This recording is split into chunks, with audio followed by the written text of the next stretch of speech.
Welcome to the Cloud Security Podcast by Google. Thanks for joining us today. Your hosts here are myself, Timothy Peacock, the Senior PM for Risk Analytics and Cloud Threat in Google SecOps, and Anton Chuvakin, a Reformed Analyst and Senior Staff in Google Cloud's Office of the CISO. You can find and subscribe to this podcast wherever you get your podcasts, as well as at our website, cloud.google.com/podcasts. If you enjoy our content and want it delivered to you piping hot every Monday, please do hit that subscribe button. You follow the show, argue with us, and the rest of our Cloud Security Podcast listeners all on the Google Cloud Security community page. You find the link to that in our show notes. Anton, this is a special episode because we accomplished not quite a childhood dream of mine, but my dream of live streaming a show within a show. We live streamed this from Next, and listeners, if you're worried about the audio quality, it's just because we are on a show floor. But we had an awesome episode talking about AI, the future of SecOps. This was a banger, was it not? This was a really fun one, and our guest energy was also quite good. Well, I should say incredible, but it's actually really incredible energy all over us because it was in the middle of the next floor.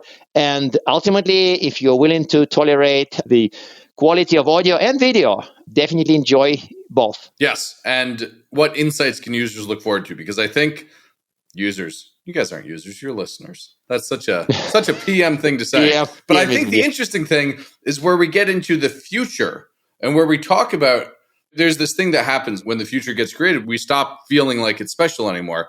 And I think we get into a really interesting discussion of what won't feel special in the future.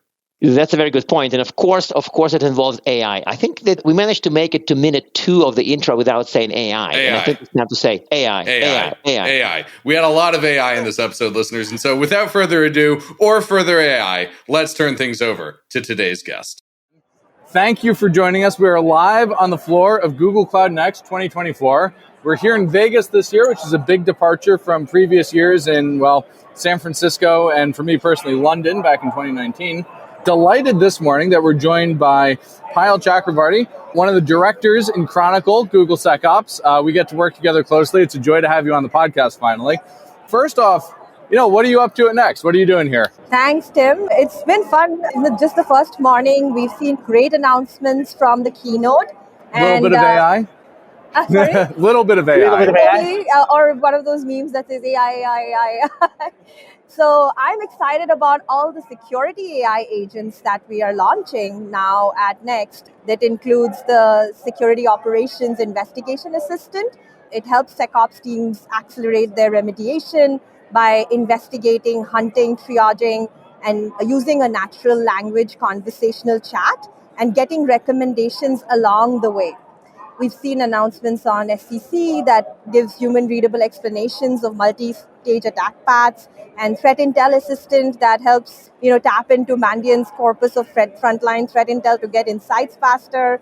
IAM Recommender that provides you straightforward recommendations to remove roles from over-permissioned accounts. So lots of great things happening with AI and security. So it sounds like you read about 1/3 of the announcements, right? What about the rest?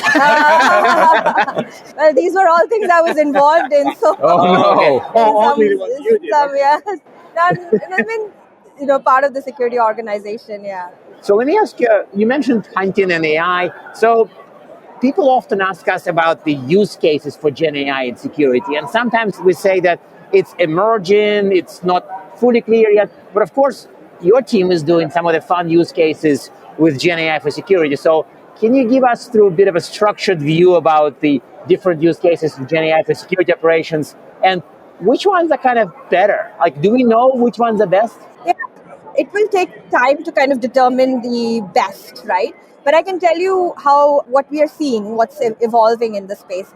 So when it comes to security operations, there is immense toil in day-to-day things in what security analysts do. And GenAI brings the capability, there are some low-hanging fruit that GenAI brings to the table, like artifact generation, summarization, Q&A, that really can expedite response, triage, and investigation. As an example, anything that requires learning a new coding language or new syntax, right? Security analysts of the future do not need to, in fact, it's happening now, do not need to really learn a new language. They can write rules, they can write queries, they can create playbooks, all with natural language. summarizations, right? Gone are the days when you have to summarize and write incident summaries, or even summarizing results from a search, like how Google search presents data, or summarizing what happened in in a case which has like 30 alerts. Those things are low hanging fruit that we are solving for. And then there's of course investigations, where you can connecting the dots between different parts of a product, different products, different data sets, different parts in an UI is very cumbersome, right? Today, an analyst, when they're investigating, they have to look at many, many different artifacts. And what if we could just remove that barrier and give you a conversational interface that helps connect the dots and answer the questions and takes you on a guided journey in how to remediate a problem? I think those are real great applications of Gen AI. And then there are, in the future, you'll see a lot more about more personalized recommendations, more proactive guidance, more prioritization, data correlation, those kind of things. So there's one that sort of, I would say, gently triggers me in the use cases. You mentioned Gently. Gently in this case, yes. And the use case is about natural language for query building or rule writing. So I think the motivation for doing this is, of course, to reduce the requirements from the junior analysts, junior engineers. But would there be some trust issues, like the fact that does the GenAI-based model, GenAI-based tool would write the right queries, they would miss anything? So how does the trust work in this case? How are we evolving to trust in the machine-written queries and rules? So, trust, and we are in this phase where we are gaining trust every day from our users with our natural language query capabilities. So trust comes from, one, getting value, and two is getting accurate results, right? And we know we are like some of our accuracy rates are really high, 93%. But what are we doing? There's a lot of work going on in the background to make those queries accurate. So one is reducing hallucinations, fine-tuning the model. How are we fine-tuning the model? We are actually constantly learning from the researches that are going on in the platform. We are bringing those and putting it back in the model in terms of in-context learning, right? So what in-context learning means that you're introducing in the prompt itself, you introduce the prompt as well as the correct query. So that helps fine-tune and steer the model towards the accurate code generation.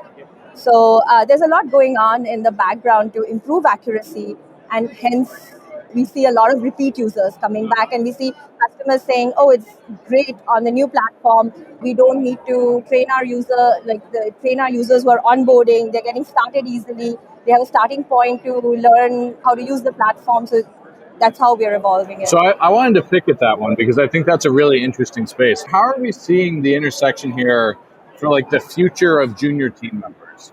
Because what I worry about is, what if AI takes the jobs of junior people, and then, where do you get the senior people in 5 years? Right, unless they grow out of junior people who are now robots. Like it's a little naive, but we do hear this scenario quite a bit when we discuss SOC with clients. So we think of it as actually scaling talent, right? If a junior analyst in the first few months of their job can actually triage and respond to pretty straightforward cases without needing help, and then AI is doing most of the work, guiding them, assisting them, and then they have the time. Instead of spending 8 hours on a case, they spend 1 hour on the simple cases, and then they're spending 7 hours learning about the complex cases, which cannot be point blank sort of solved by AI, right? That's how we're thinking about it, which is, again, as I mentioned, take away the menial tasks, the repetitive tasks away from them, automatically triage the things that are low-hanging, that are well understood, and then help them scale themselves to the next level. So I think one of those Anton comments is coming. Oh, I can't wait. So this is actually a shockingly good answer. And the reason I think that is because instead of thinking, oh my God, robots coming to my job, you hear, well, I actually have time to learn how to run machinery rather than shovel manually all the time. Exactly. So if I shovel manually, I have less time to learn advanced things. And this gets back to our steam shovels episode. Yes, exactly. And I think to me this is actually accurate, and it's also very motivating, as opposed to like, oh my God, robots are coming. Like it's more about, well, yes, and now you wouldn't have to shovel holes manually. Now you have to learn how to deeper, more interesting things rather than just repetitively do simple manual things that may not produce learnings. I like that. That pays for the episode already. And trust me, all of us will be doing that in 2 years. So what about, not that I want to switch back to negatives, this was very positive. Yeah. There are still kind of challenges and risks associated with using GenAI in SecOps. And sometimes when people ask me about both using AI for security and securing AI, I kind of imply that if you use AI for security, you have to then secure that AI, because you don't want the syndrome of you are compromised through a security tool, whether AI based or not. So give us a little bit of challenges and risks of GenAI in SecOps. There are actually quite a few risks. So, I mean, let's think about it. One is GenAI is successful only when you feed in tons of data sets. You have to ensure there's no data leak in those data sets that you're training with. That's a huge problem. It could be copyright infringement, it could be a code base leak, it could be credentials. So you have to be extremely careful about the data that goes into training the model. The second thing that we worry about is hallucinations. Hallucination means that when a model actually is generating false or incorrect or misleading information and presenting it confidently as a fact, right? And what happens if We're you worried about that because we don't want the model to take the job of product managers. No, That's a low blow. I'll talk to you about that later. But think of it like, what if you're misleading the threat analysis, or if Right. you're misleading, or is there bias in the system to say this threat is actually not a threat, but it is actually a threat? So those are real risks. So if you become over reliant on models and you don't have enough sort of hybrid detection systems that combines both rule-based, signature-based, human reinforcement, you have to have all those things in place to ensure that you're not. Those are the primary risks, right? The over-reliance on models and data. So it's kind of excessive trust, or maybe trust where it shouldn't be trusted, kind of thing. Like, I think there's a subtle thread to pull, but I'm not quite grasping it. Like, if you trust the model to always be right, then you would trip over hallucinations, right? But are there safeguards against it? Like other... Yeah, how do we do the but verify part of this? Because otherwise, if you naively assume that verify means your humans needs to be as skilled as before AI, then some of the value goes away, right? Like, no, I think even those systems can be automated, right? Like I was mentioning feedback loops. How can you have really good feedback loops, not just human driven, but machine driven feedback loops, right? Hybrid detection systems, or you have, like, a simple way to put it is, instead of saying, okay, I'm going to tune your rule and I'm going to deploy a new playbook, maybe you say, I've tuned your rule, here's a suggestion. I've introduced a new step in your playbook, or Yep. there's a new playbook. We need you to approve it before you deploy. I think there has to be, it's sort of like the machine assisting the human in doing their jobs rather than completely taking over and doing the job. because this comes up about, was there a story somewhere in a different domain where a human presented results from an AI-based machine, and he approves the first 1,000 with thinking, and then the next 1,000 he just clicks OK. But that breaks that flow, right? Because ultimately, if you grow trust the machine that actually isn't absolutely reliable, then how do you... I don't know the answer, so I'm not trying to trick you. I'm genuinely I curious. probably don't know the answer either, Okay, but those so are that's the good. Okay, we found something hard we haven't figured out problems you yet. have to solve for, and the things at least we know that we are keeping an eye on, and the data sets that we feed in, the hallucinations, bias, those are very, very critical right now, and we're taking care of them now. But yeah. Got it. So, one of the things we've seen before in the life of SOCs is UEBA and SOAR. They both wanted to bring machine decision-making, machine thinking to the SOC. And I think we maybe look back on the eras of UEBA and SOAR and feel a little bit of disappointment about unrealized expectations. I struggle to look at AI and not see it as the third version of that, but with more matrix multiplication. What are we learning this time around that we screwed up last time around? Yeah, That is the hardest question, by the way. So I everything know. else will be easier. No, I think I have a sort of I would say for SOAR, let me talk about SOAR, right? Yeah. SOAR was good at automating repetitive tasks, right? Which is great. But where it becomes hard to maintain and manage SOAR is if there are any changes, then you have to go back and update the playbooks, update your automation.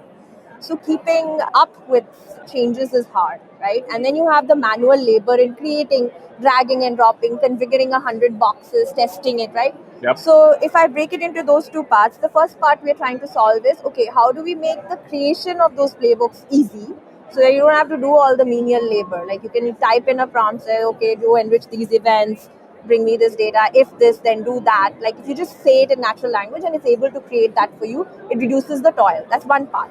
The second part is the contextual learning. So AI models, they are continuously learning. So if they can keep track of changes in context, let's say an asset was not critical before, but they now became critical, and that needs an update.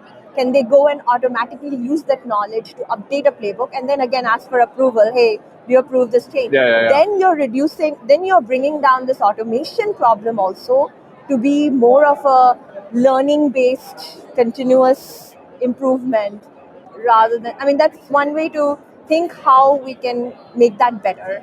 I buy this answer, not to give a very Anton response, So but I buy this answer. that makes sense. And I think that to me, kind of a hopeful as opposed to like excessively optimistic answer. I think it's Yes. That's a very realistic answer. I like that. That's good. We have to think realistically to build the It can be. We can't hallucinate. Well, yes, there's a degree of positivity which doesn't go into crazy, but yes. But let me ask you a strange sub-question to that question. Yes, So, you asked the strange one. Thank you, please. This whole SOAR and UEBA question to us came from me kind of reminiscing that UEBA was supposed to be the brain and SOAR was supposed to be kind of hands and arms, like automating action versus automating thinking. With the AI, we are kind of doubling down on the thinking part, right?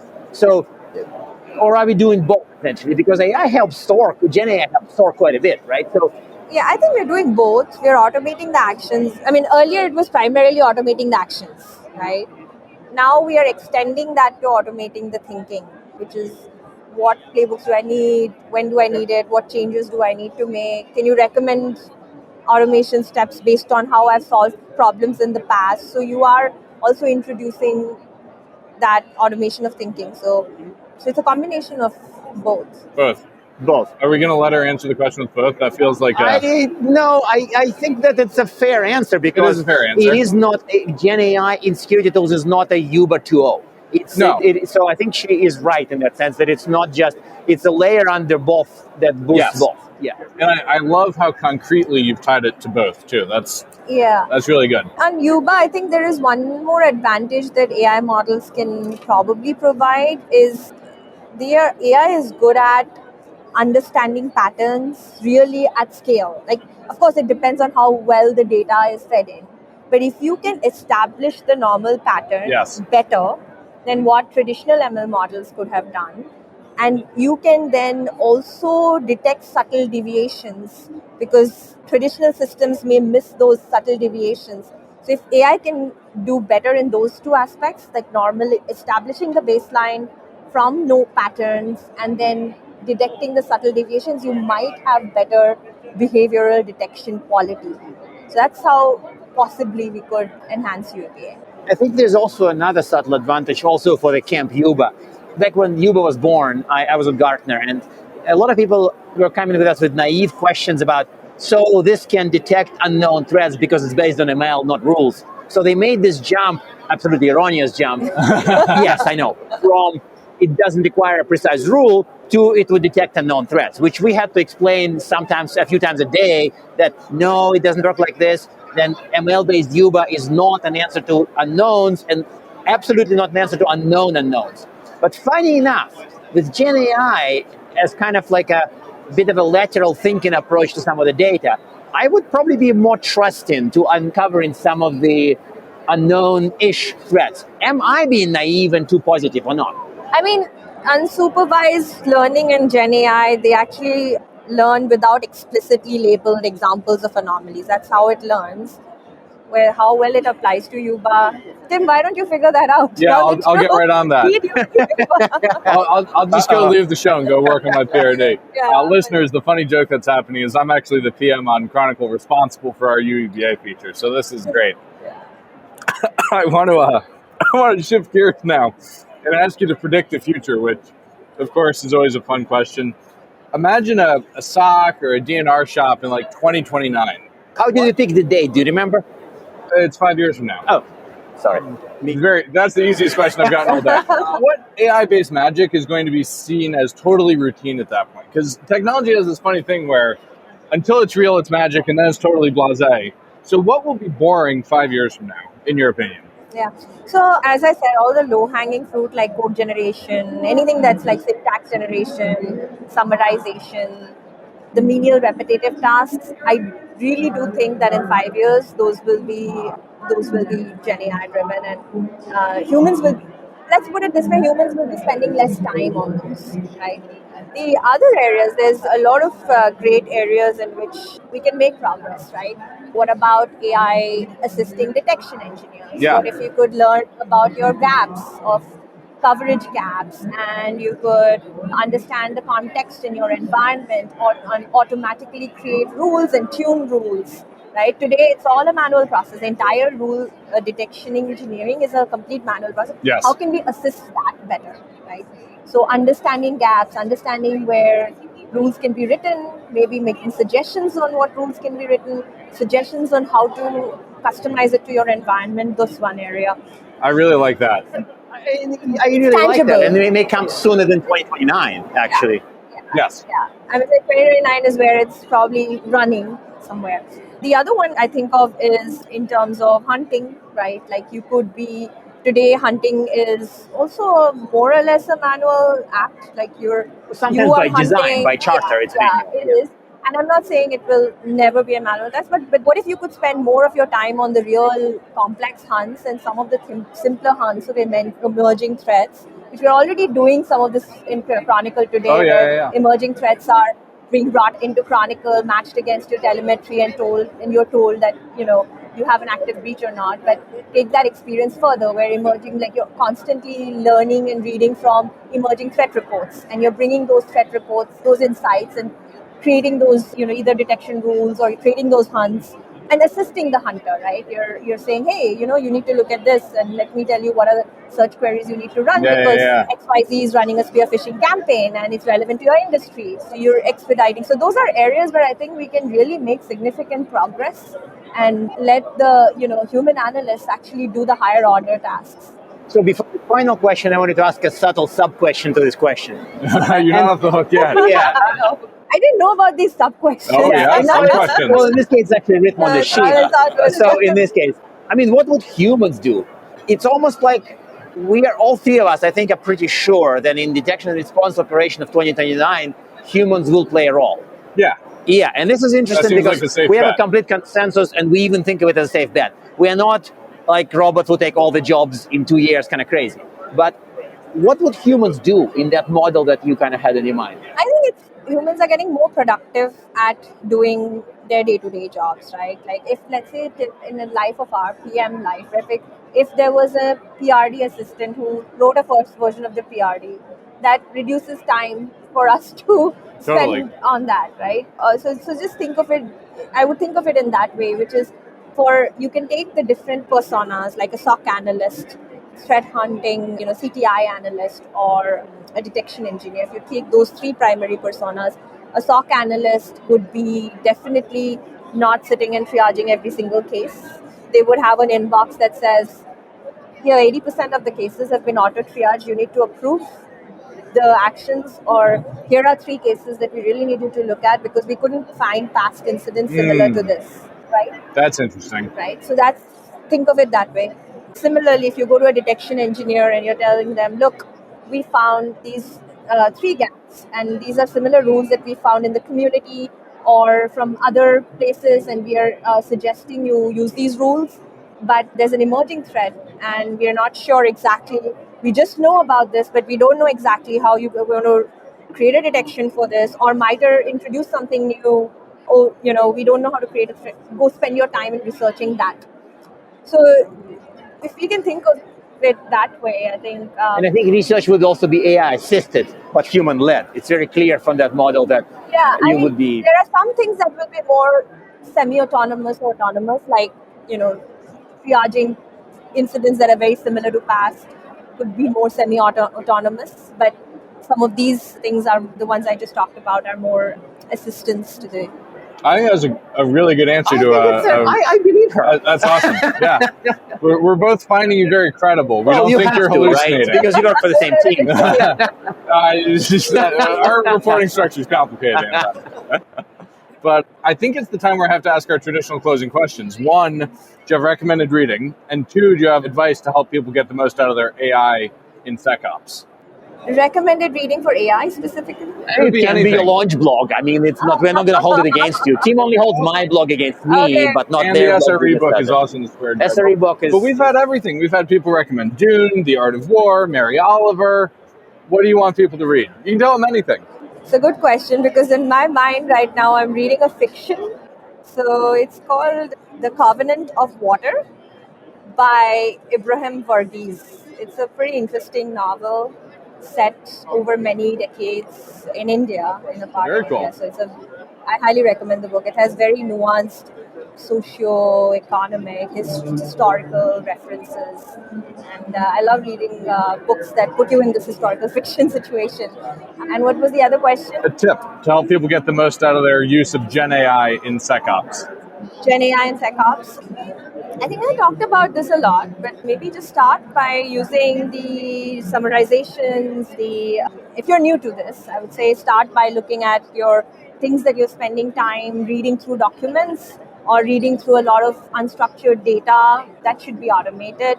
If you're spending a lot of time building things that are sort of structured code, that the toil should go away. Okay. Perfect. That's a great answer. Start with the toil. Start with the stuff that you can build trust with. Trust but verify. Anton once taught me how to say it in Russian, but I won't butcher it today. So, Payal, I can't thank you enough for joining us. I think I tremendously enjoyed this. I hope you did too, and great. Thank you. Thanks, Anthony and Tim, for having me. See you.